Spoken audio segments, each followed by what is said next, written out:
Honey child and ladies and gentlemen of the jury, the question on today's docket is, Richard Brandon Coleman, are you the daddy?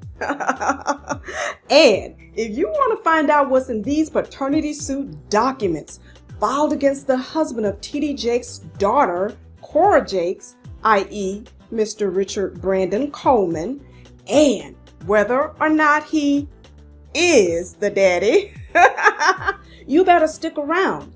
Hi there, I'm Professor Blackmore, and welcome back to my channel and to my series entitled Potter's House PedoFiles. And if you want to get caught up on all of the facts that I provided directly from the criminal court file or pertinent to the criminal court indictment surrounding the arrest of Richard Brandon Coleman, please watch my prior series. And I hope you'll also consider donating to this video by clicking the super thanks heart button below. Now, in the process of conducting my research for my series entitled Woman Thou Art Loosed, the ProfessorBlackmore.com pre-show, I stumbled across a 10-year-old paternity suit filed against Richard Brandon Coleman. And now, if you want to get caught up on all of the details I uncovered in what I've categorized as Sister Sarah Jakes' Woman Thou Art Loosed, operations number 1, 2, and 3, please be sure to watch my full series. But let me get down to the matter at hand on today's docket, honey child. Now, there came a time, it seems early in the marriage of Cora Jakes and Brandon Coleman, that a woman alleged that she gave birth to a son and that Brandon Coleman was the father of said child. And at the time, the woman was receiving public assistance on behalf of the child, and as a result, the state of Georgia, where she resided, wanted to recoup their public assistance dollars in the form of past child support, as well as to secure a judgment of child support in the future. Now, as such, the state of Georgia, through an interstate petition with the assistance of the Attorney General for the state of Texas, because that is where Brandon Coleman resides, filed this interstate paternity and child support suit seeking to adjudicate parentage, resulting in a parent-child relationship between Brandon Coleman and said child. Now, although in my opinion, it was based on very flimsy evidence, the support for this interstate petition is based on the woman's sworn affidavit in which she alleges, number one, that she told welfare officials that Brandon Coleman was the father of the child. Number two, that she told Brandon Coleman that he was the father of the child. And number three, that Brandon Coleman admitted being the father of the child, which I don't believe. I mean, why would he do that? But, anyway, y'all. Now, they confirmed Brandon Coleman's employer to be the Potter's House Church, and he was making $2,079.98 per month. Lord, Bishop, you mean to tell me, Lord, is that even minimum wage? And now when you think about it, that's a whole interesting fact right there, because if he turned out to be on the Potter's House Church payroll and he's found guilty of these pending sexual assault charges with a minor child, Lordy, but let me stay focused, y'all.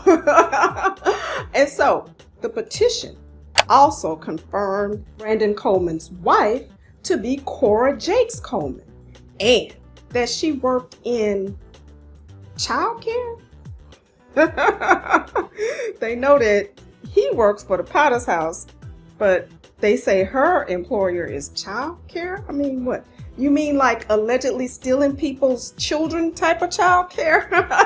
or I mean, Do you mean like allegedly under the guise of your family's so-called nonprofit, picking up children from illegal immigrants and deporting the people and keeping their children kind of child care? Oh. But anyway, y'all, let me stay focused, okay? And so the court ordered Brandon Coleman to submit to paternity DNA testing. And you won't believe the results of these tests. But just imagine if you're Brandon Coleman and maybe allegedly you did actually have an intimate relationship with this woman at some point in the past, and you appear in court for the reading of this Maury Povich hot potato right out in open court. Just imagine that for a second. Anyway, y'all. And so, honey child and ladies and gentlemen of the jury, come to order and draw nigh while I read the duly entered and adjudged pronouncement of the court, which is as follows. On the question currently before the court, is Richard Brandon Coleman, the father of the child, made the basis of this lawsuit? The court finds that the parentage test excludes Richard Brandon Coleman as the father of the child who is the subject of this suit. And accordingly, the court adjudicates that Richard Brandon Coleman is not the daddy.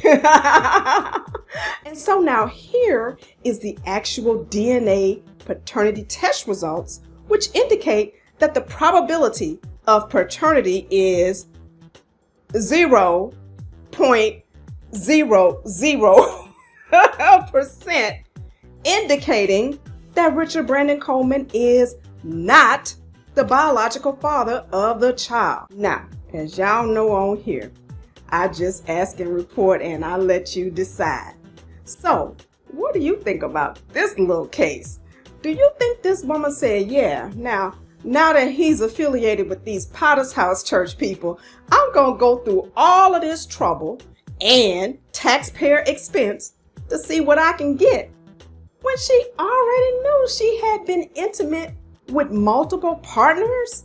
Lordy have mercy, y'all. Please let me know by leaving your comments in the comment section below. And I hope you'll also give me a big thumbs up. And I hope you'll also consider donating to this video by clicking the super thanks heart button below as well. And while you're there, I want to also ask you to please subscribe to my YouTube channel and click the bell so you'll be notified whenever I come back with more hot tea drama, because you never know what I might dig up, honey child. And please also follow me on TikTok and Instagram.